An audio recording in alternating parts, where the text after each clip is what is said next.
Officer हैं आप। फिर तो तुम समझ गए होगे, थोड़ी सी भी ढील मैं तुम्हें दूंगा नहीं। कानून सबके लिए बराबर होता है सर। अगर मैंने गुनाह किया है तो सजा का उतना ही हकदार हूं जितना कि कोई आम मुजरिम। विक्रांत को क्यों मारा तुमने? उसे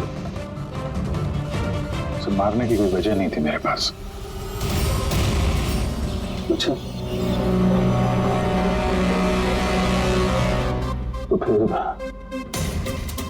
गोली क्यों चले? पता नहीं, बस चल गई। चल गई? चल गई मतलब ट्रिगर पे उंगली रख के ट्रिगर दबाया था ना तुमने? मैं सिर्फ उसको डरा रहा था। डरा रहे थे, लेकिन तुम वहां करने क्या गए थे? पुलिस उसे कोर्ट ले जा रही थी।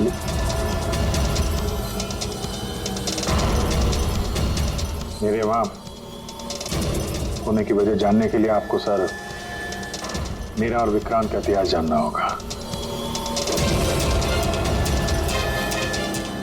बरसों से 36 का आंकड़ा चल रहा है हमारा। कई बार वो मेरे हाथ आते आते रह गया, लेकिन इस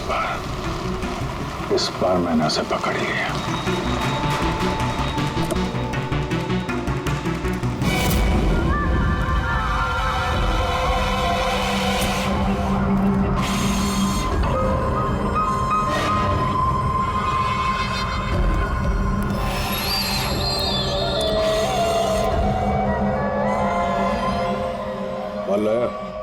जी, आपने जितना बोला था उतना है।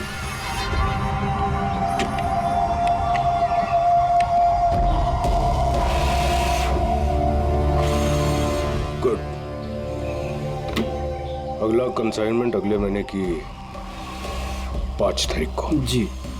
पैसे? गाड़ी में।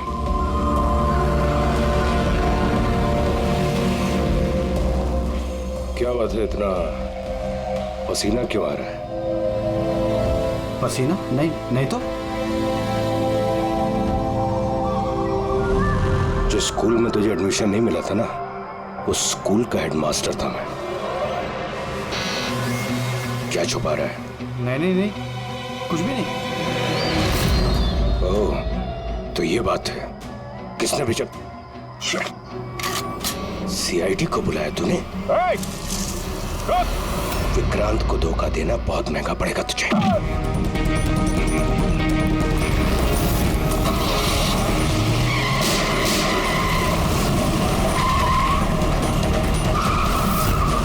और इस तरह इस बार तुम उस तक पहुंच ही गए।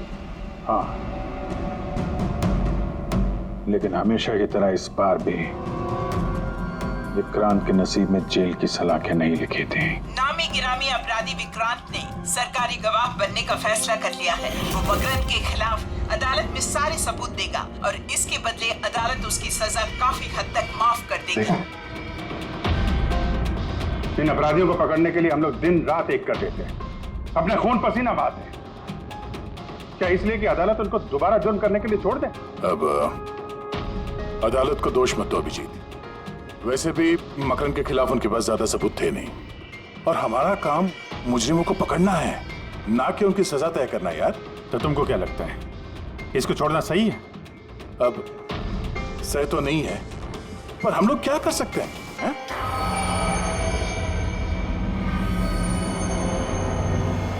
कर सकते हैं दया, बहुत कुछ कर सकते हैं। बहुत बड़े बड़े मुजरिम देखे हैं मैंने सर, पर ये विक्रांत कुछ अलग ही था। हर बार कुछ ना कुछ करके बच ही जाता। तो इस बार उसका बच निकलना तुम्हें मंजूर नहीं था, क्यों? यही बात है ना? ठीक समझा। इसलिए जब मुझे पता चला कि इस केस का इंचार्ज मेरा पुराना दोस्त मुरली है, तो विक्रांत से मिलना है मुझे। यार सिर्फ 10 मिनट। अभिजीत, तुम ये जानते हो कि ये मुमकिन नहीं है। This doesn't fit into any kind of protocol. मैं तुम्हें परमिशन नहीं दे सकता। परमिशन? वो आरती याद है तुम्हें? बीकॉम सेकेंड ईयर की स्टूडेंट, कैसे तड़पा तड़पा के मारा था उसने। किसने परमिशन दी थी उसे ऐसा करने के लिए? और वो 80 साल की बूढ़ी औरत जिसे आंख से दिखता नहीं था, उसके हाथ पांव काट दिए थे उसने। एक 8 साल के बच्चे तक को। अभिजीत, मैं उसकी पूरी केस हिस्ट्री को जानता हूं। फिर तुम ये भी जानते होगे किसी भी जेल में 15-20 दिन से ज्यादा नहीं टिकता ये विक्रांत। यार मेरा उससे मिलना बहुत जरूरी है। एक लड़की का किडनैप हो गया, पिछले 2 महीने से नहीं मिल रही है। सिर्फ विक्रांत जानता है कहां है वो। यह लड़की की जिंदगी का सवाल है, समझो यार, सिर्फ 10 मिनट। ठीक है, लेकिन सिर्फ और सिर्फ 10 मिनट। तो इस तरह तुम विक्रांत की कैंप तक पहुंचे, लेकिन तुम्हें तो सिर्फ उस लड़की के बारे में जानना था ना। ये सब कैसे हो? ये सच है सर, मैं सिर्फ लड़की के बारे में जानने गया था। मगर 5 मिनट का टाइम दे रहा हूं, दिमाग पे जोर डाल ले और अच्छी तरीके से हिला ले। आरजू कहां है? आरजू? कौन सी आरजू? किसकी आरजू? मैं नहीं जानता किसी आरजू को। वही लड़की जिसे तूने किडनैप कर रखा है। ओह सॉरी, भूल गया था। कहां रखा है उसे? जानता है अभिजीत, पिछली बार भी मैंने एक लड़की को किडनैप किया था, फिर भूल गया था। फिर अचानक 2 महीने के बाद मुझे याद आया, तो फिर जाकर देखा कि उसकी लाश कुर्सी से बंधी हुई थी और उसकी लाश पर मक्खियां भिनभिना रही थी। और अब आरजू का भी वही हाल होने वाला है। ऐसा कुछ नहीं होगा।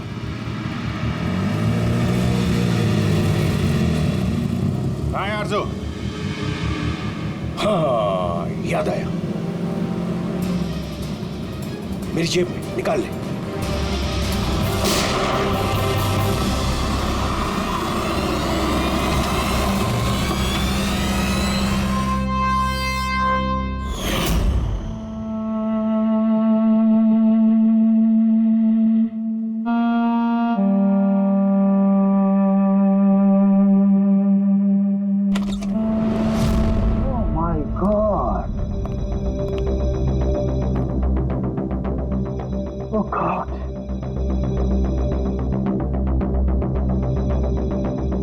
मुझे तुम जैसे जिम्मेदार ऑफिसर से ये उम्मीद नहीं थी मुरली। तुम्हारी निगरानी में ये हो कैसे गया? कैसे? आओ! गलती मुरली की नहीं, मेरी है। सब मेरी वजह से हुआ है।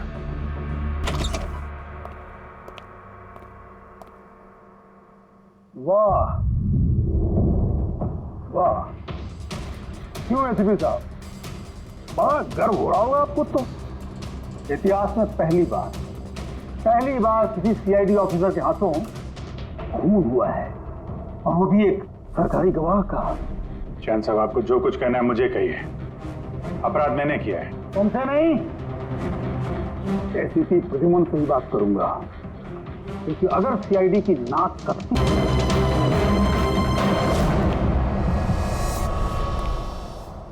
कैसे हुआ ये सब? पता नहीं सर कैसे हो गया। मैं तो सिर्फ उसे गन दिखा के डरा रहा था सर। गोली चलाने का कोई इरादा नहीं था सर मेरा। अच्छा। तो तुम सिर्फ गन दिखा रहे थे, हाँ? और गन अपने आप चल गई। तुम सीआईडी ऑफिसर हो या कोई नौसिखिए? I mean amateur shooter. मैं पहला सवाल, तुम वहां गए क्यों थे?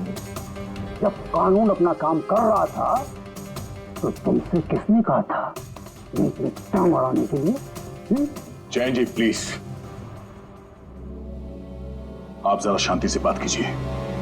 अभिजीत एक सीआईडी ऑफिसर है, कोई राह चलता आदमी नहीं। देखो, अभिजीत मेरे लिए सिर्फ और सिर्फ एक मुजरिम है, मकरंद की तरह। हाँ वैसे कितने रुपए लिए तुमने मकरंद से विक्रांत को मारने के लिए?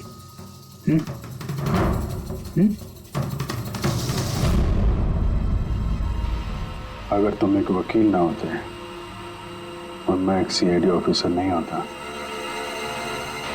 तो ये सवाल तुम्हें बहुत भारी पड़ता। Oh really? देखो देखो देखो देखो ऐसे तो प्रदुमन, इसके तेवर तो देखो, फोन करके बैठा है और मुझ जैसे लॉयर को, सीनियर लॉयर को धमकी दे रहा है। ऐसे चार्जेस लगाऊंगा, ऐसे चार्जेस लगाऊंगा, साफ जन्मों तक जेल में बैठ के सोओगे। ये चीज हो गए तुम वहां। मानता हूं गोली चलाई मैंने सर, विक्रांत को मार दिया, लेकिन उसे मारने का कोई इरादा नहीं था मेरा। खून सिर्फ खून होता है अभिजीत, इरादा चाहे कुछ भी हो, गलत या सही कोई फर्क नहीं पड़ता। अदालत में ये सब काम नहीं आए हैं। ये प्रोसिक्यूटर, जैन, मीडिया वाले धज्जियां उड़ा देंगे तुम्हारी, धज्जियां। इस जुर्म की सजा भुगतने के लिए मैं तैयार हूं सर, लेकिन जयंत और मीडिया वाले जो मुझ पर इल्जाम लगा रहे हैं मकरंद से मिले होने का, यह मैं कभी बर्दाश्त नहीं कर सकता। अभिजीत, फिर तो तुम्हें कोई नहीं बचा सकता।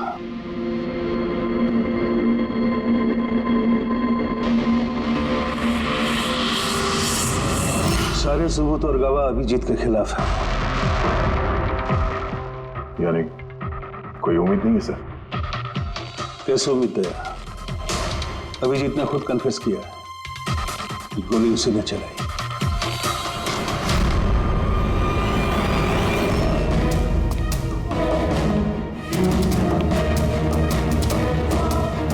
विक्रांत की मौत अभिजीत की गोली से नहीं हुई है। मतलब ये कि विक्रांत को गोली लगी है ठीक फेफड़ों के नीचे, और जब गोली फेफड़ों के नीचे लगती है तो इंसान की मौत होने में 20 से 30 मिनट लगते हैं, और विक्रांत की मौत तुरंत हो गई थी। एग्जैक्टली, इसीलिए मैं कहता हूं विक्रांत की मौत अभिजीत की गोली से नहीं हुई है, इसकी कोई और वजह है। और क्या वजह हो सकती है? उस वैन में ड्राइवर अभिजीत और विक्रांत के अलावा और कोई नहीं था। एक गोली चली, वो भी अभिजीत के गन से।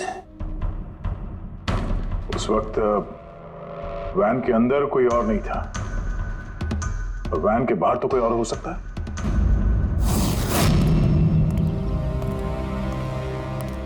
अभिजीत, उस वक्त गाड़ी के बाहर कोई था जिस वक्त गोली चली? नहीं, एक्चुअली पता नहीं, क्योंकि मेरा पूरा ध्यान तो विक्रांत पे था। अभिजीत, ठीक से याद करके बताओ, गोली चलने से पहले क्या हुआ था? कुछ अजीब हुआ था? कुछ भी? गोली चलने से पहले मैं विक्रांत से बात कर रहा था और हाँ, अचानक वैन को झटका लगा, गाड़ी हिल गई और विक्रांत भी थोड़ा गिर गया और मेरा भी संतुलन बिगड़ गया और गोली चल गई। एक मिनट, झटका लगा? किस तरह का झटका? जैसे सड़क पे अचानक से कोई गड्ढा आ गया, पूरी वैन हिल गई। लेकिन यहाँ तो सड़क बिल्कुल ठीक है, दूर दूर तक कहीं कोई स्पीड ब्रेकर भी नहीं है, स्मूथ। यहाँ गड्ढा कैसे आ सकता है? हाँ साहब, झटका लगा था, मेरी पूरी वैन यूं दाईं तरफ मुड़ गई।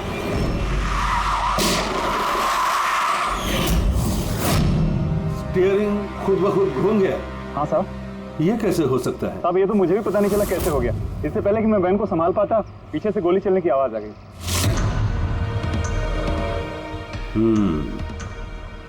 स्टीयरिंग व्हील का खुद ब खुद मुड़ जाना, गोली अपने आप चल जाना, सड़क पे कोई गड्ढा भी नहीं है। आखिर यहां हुआ तो क्या हुआ?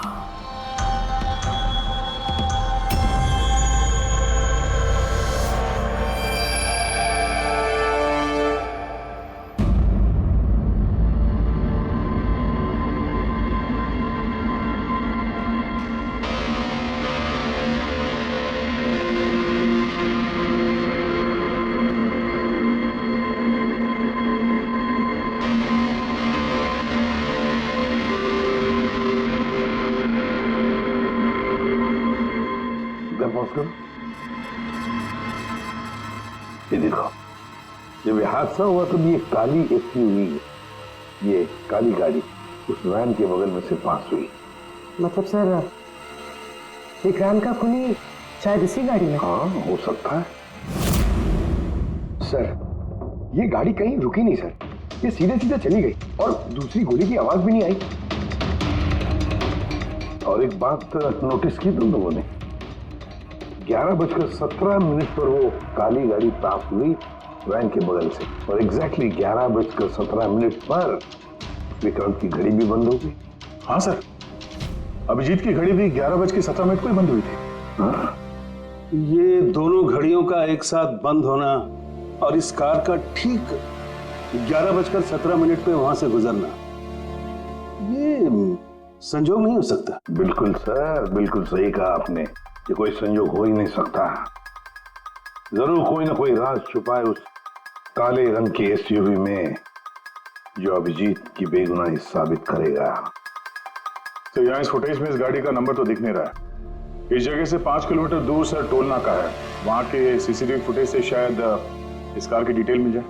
हाँ।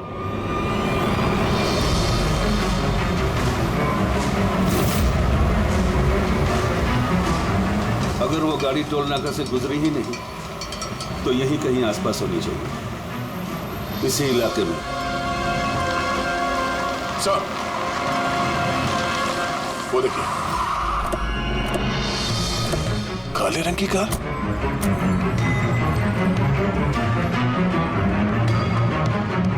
Oh no. फ्रेडी, जरा आगे चेक करो।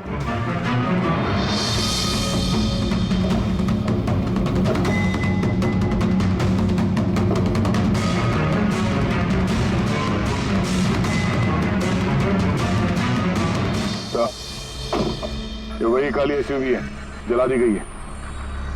मतलब गाड़ी में ऐसा जरूर कुछ था जो खूनी मिटाना चाहता था। सर, ना तो नंबर प्लेट दिख रही है और ना ही चेसी नंबर, सारे सबूत मिटा दिए मुजरिम ने।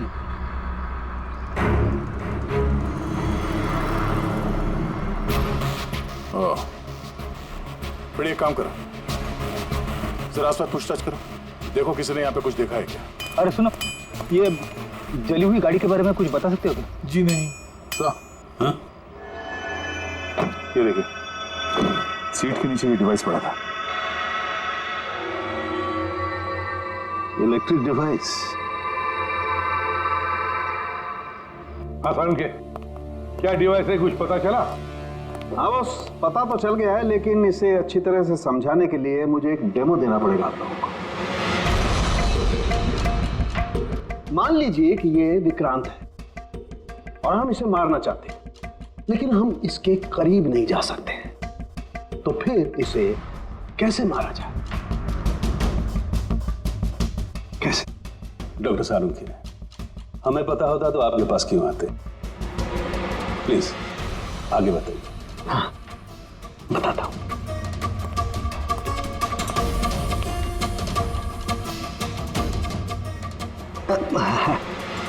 आप थोड़ा पीछे हट जाइए प्लीज। Thank you.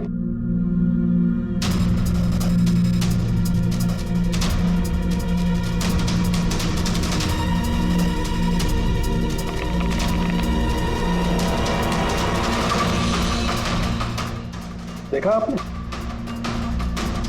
बस बिना नजदीक जाए इसे ऐसे मारा जा सकता है। ये आपने किया कैसे सर?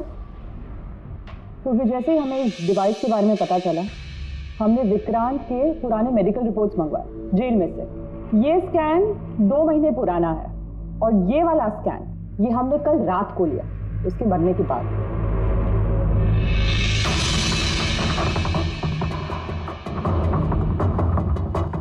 या सारुण, इस पहले वाले स्कैन में एक छोटी सी चीज अटकी हुई है वहां उसके सिर में। वही चीज इस 2 महीने बाद वाले स्कैन में शिफ्ट हुई है, हिल गई है, पीछे आ गई है। और ये छोटी सी चीज एक शार्पनेल है बॉस, यानी गोली का छोटा सा टुकड़ा। और फिर ये शार्पनेल वहां से इस तरफ शिफ्ट हो गया जिस वजह से विक्रांत की सबड्यूरल हेमेटोमा यानी ब्रेन ब्लीडिंग की वजह से मौत हो गई। पर ये शार्पनल अपनी जगह से हिला कैसे? उसी डिवाइस की वजह से जो हमें जलती हुई गाड़ी में से मिला। तो गोलियों के टुकड़े को हिलाने का डिवाइस ही है? सिर्फ गोलियां नहीं रहा, इसने और भी बहुत सारी चीजें हिलाई, जैसे कि विक्रांत के हाथों की हथकड़ी, पुलिस वैन का स्टीयरिंग व्हील, दोनों के हाथ की घड़ी के कांटे, यहाँ तक कि अभिजीत की गन भी। मतलब लोहे की चीजें, तो जितनी भी लोहे की चीजें हैं वो हिल गई उस डिवाइस की वजह से। Exactly boss. और लोहे का सबसे बड़ा आशिक है मैग्नेट, चुंबक। बॉस, ये है वो चुंबक जिसके जरिए मैंने इसे उड़ाया। यानी उस काली वैन में भी एक ताकतवर लौ चुंबक था, जिसकी वजह से पूरी की पूरी वैन दाईं तरफ चली गई और अभिजीत की मेटल की गन वो भी अपने आप चल गई। हाँ, और विक्रांत के सिर में जो अटका हुआ शार्पनल का टुकड़ा है वो भी शिफ्ट हुआ। सर, इतनी प्लानिंग के साथ तो वही मार सकता है जिसे शार्पनल के बारे में पहले से पता था, उसका कोई करीबी। मकरंद, मकरंद। मतलब अभिजीत सर बेगुनाह? No, not at all. इतने जल्दी किसी नतीजे पे पहुंचना ठीक नहीं होगा। मकरंद के खिलाफ जब तक हमको पक्का सबूत न मिल जाए, कानून की नजर में अभिजीत ही दोषी है। मकरंद के खिलाफ सबूत तो वही देगा ना जो विक्रांत के सेफ हाउस के बारे में जानता था, वरना मकरंद को कैसे पता कि विक्रांत किस रास्ते से कोर्ट पहुंचेगा। और विक्रांत की खुफिया जानकारी सिर्फ मुरली और उसके बाकी साथियों के पास थी। आप लोग ऐसा सोच भी कैसे सकते हो सर कि हम में से कोई गद्दारी कर सकता है? जितने ईमानदार आप लोग हैं ना, उतने ईमानदार हम लोग भी हैं। विक्रांत को कहां और कौन से सेफ हाउस में रखा गया था ये सिर्फ आप लोग जानते थे और कोई नहीं। ये सच है ना? हाँ सर, नहीं पता थी। यहाँ तक हमारे घर वालों को पता नहीं थी, तो फिर हम बाहर वालों पे क्यों इल्जाम लगाएंगे? शायद पैसों के लिए किसी ने मकरंद को यह जानकारी दी हो। प्लीज साहब, हम भी पुलिस वाले हैं, जान की बाजी हम भी लगाते हैं। आप इस तरह इंफॉर्मेशन कहीं ना कहीं से तो लीक हुई है मुरली। हाँ सर, एक्चुअली मैं भी वही सोच रहा हूँ, क्योंकि सेफ हाउस में 24 घंटे सीसीटीवी कैमरे लगे हुए थे, तो अगर भी कोई बाहर वाला अंदर नहीं आ सकता। क्या कहा आपने? चाहकर भी कोई बाहर वाला अंदर नहीं आ सकता? हाँ सर। झूठ! बाहर वाला कोई भी अंदर नहीं आया था। हाँ?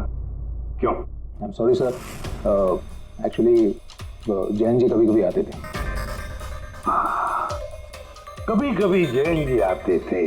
Yes sir. और कभी कभी जैन जी किस लिए आते थे? क्योंकि जैन जी मकरंद को हर हालत में जेल तक पहुंचाना चाहते थे। अच्छा, तो कहीं ये जयंती वो गद्दार तो नहीं है? वैसे भी कुछ ही दिनों में रिटायरमेंट होने वाला था, आखिरी केस था उनका। सोचा होगा संन्यास लेने से पहले थोड़े बहुत पैसे बना लो। सर, हाँ सर वाकई जयंत ने काफी पैसे बनाए।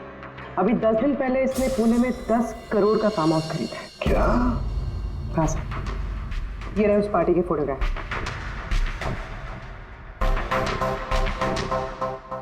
एक मिनट, माय गॉड, दया पहचाना इसे? हाँ सर, ये तो जोगी है, मकरंद का खास चेला। जोगी, मकरंद का खास चेला, और वो भी जयंत की पार्टी में।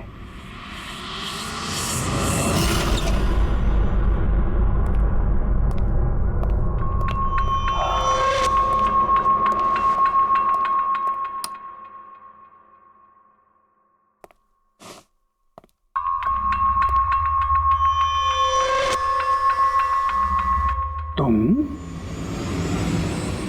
यहाँ कैसे और मेरे घर में घुसे कैसे? हाँ? मुजरिमों को उनके बिल से निकालने के लिए बिल के अंदर तो घुसना ही पड़ता है जैन साहब। मुजरिम? मुजरिम मैं हूं या तुम? मैं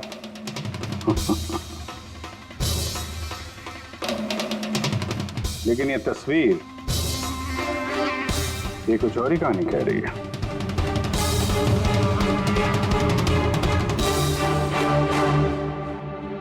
नो, आई डोंट नो, मैं नहीं जानता। नहीं जानते? कमाल है, बहुत भोलेपन का नाटक कर रहे हो जयंत साहब। मकरंद के पैसों से ये फार्म हाउस खरीद लिया और अब उसके चेले जोगी को पहचानने से भी इनकार कर रहे हो। What nonsense! कौन जोगी? कैसा जोगी? मैं किसी जोगी वोगी को नहीं जानता था। अगर नहीं जानते तो ये जोगी तुम्हारी पार्टी में क्या कर रहा था? देखो, मेरी पार्टी में 400 से ज्यादा लोग आए थे। अब मैं हर एक को तो नहीं पहचानता ना। और रहा सवाल मेरे फार्म हाउस का, तो मेरी जिंदगी भर की खून पसीने की कमाई है, समझे? मकरंद की बात कर रहे हो ना तुम? वो देखो, उस केस में उसके खिलाफ सारे सबूत मौजूद हैं। विक्रांत ने मरने से पहले मुझे सारे सबूत सौंप दिए थे। मकरंद को तो मैं फांसी पर लटकाऊंगा और साथ में तुम्हें भी। लाइट हो क्या हुआ? स्विच तो ऑन है। हुआ क्या लाइट को?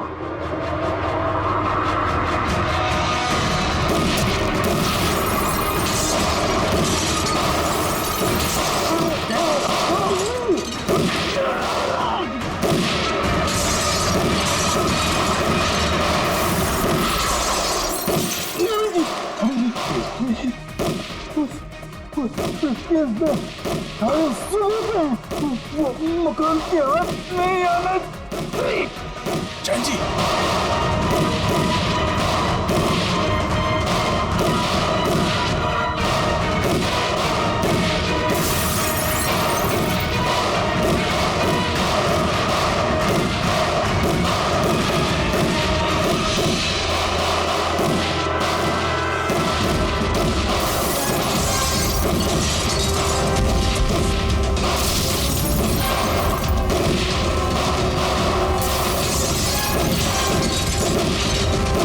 कमाल कर दी तुमने अभिजीत, वाकई कमाल कर दी। पर पूरी मीडिया तुम्हारे जान के पीछे पड़ी है, अब तो उनको लॉटरी लग गई। अब कह रहे जैन का खूनी अभिजीत है। सर, उनके कहने से क्या होता है?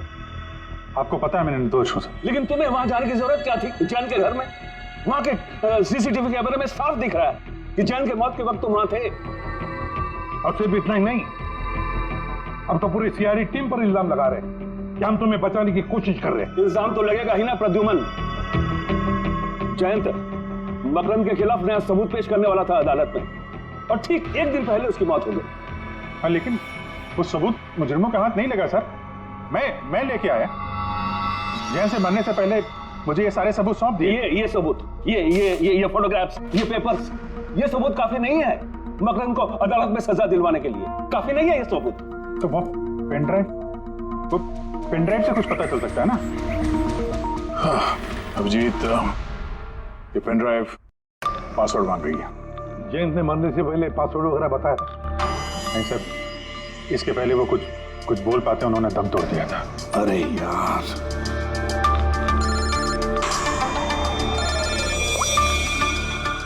हेलो, हाँ पूर्वी। अच्छा, ओके, ठीक है सर। पता चल गया जोगी को जैन जी की पार्टी में कौन लेके गया था। कौन लेके गया था? खुद जैन जी की पीए सोनल।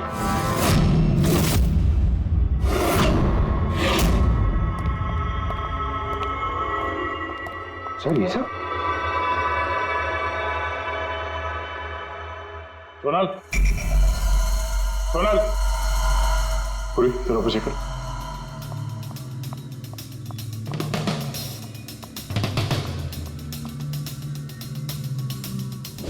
Sonal,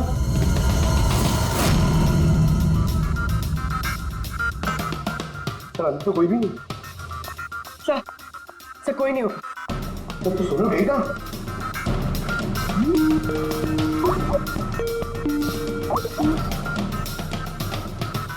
video call.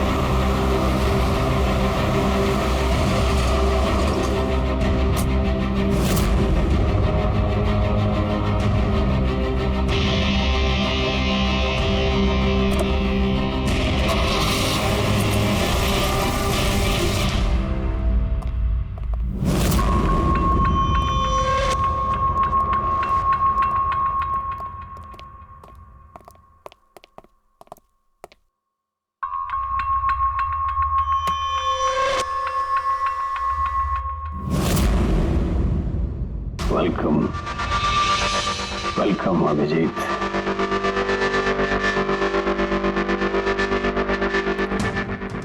मकरंद के आशियाने में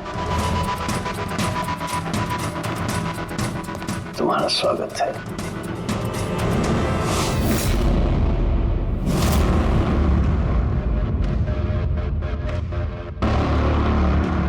सबूत इधर है बॉस।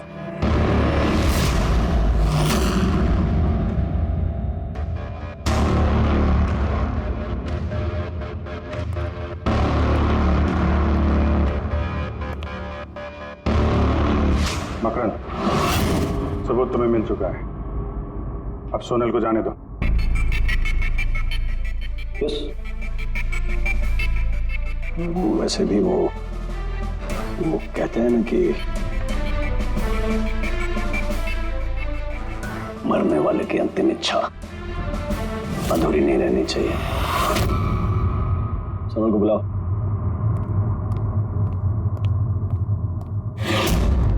चल। सर आप। सोनल तुम ठीक हो? हाँ सर मैं ठीक हूँ। तुम जाओ यहाँ से। लेकिन सर आप। मेरी चिंता मत करो, तुम निकलो, जाओ।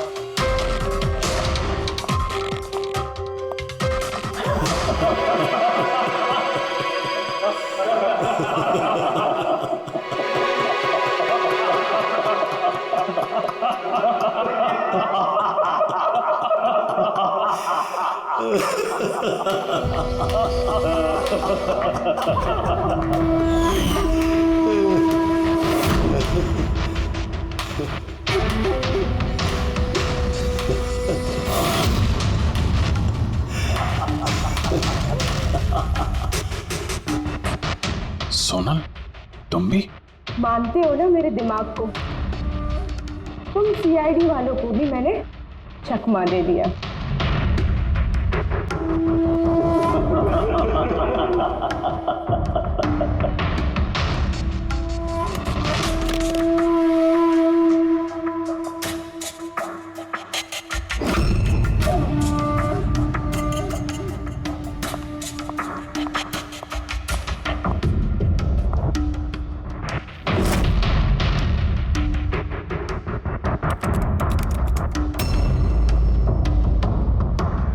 मुझे पता था जयंत यही पासवर्ड रखेगा।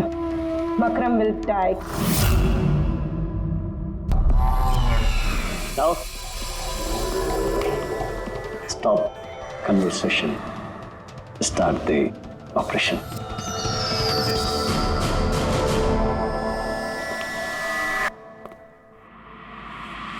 मरने का टाइम हो गया। टाइम हो गया?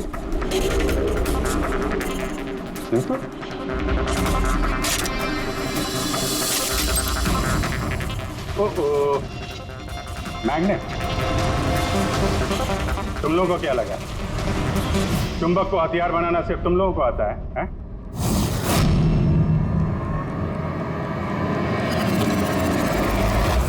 इस ब्रीफकेस में वैसा ही चुंबक है जैसा तुम लोगों ने उस गाड़ी में लगाया था विक्रांत को मारने के लिए। मकरंद, खेल खत्म तुम्हारा।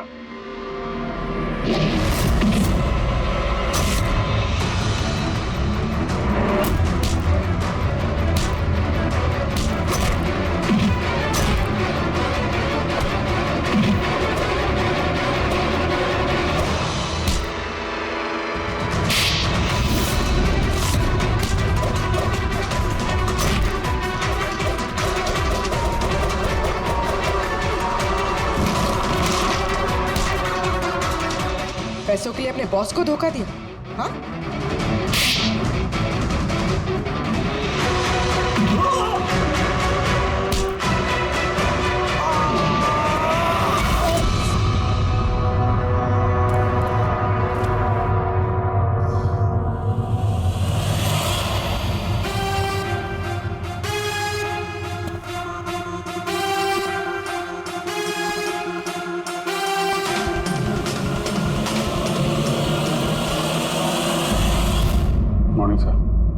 कॉन्ग्रेचुलेशन अभिजीत, फाइनली तुम पर लगे सारे इल्जाम आज धुल ही गए। और एक बार फिर उसी गर्व के साथ तुम सीआईडी की ड्यूटी ज्वाइन कर सकते हो। Thank you sir. हमने आरजू को बचा लिया सर। मकरन के साथियों को पता था कि विक्रांत ने उन्हें कहाँ कैद करके रखा था, पर सर जयंत जी का सपना पूरा नहीं हो पाया मकरन को जेल भेजने का। चलो जो भी है, all is well that ends well.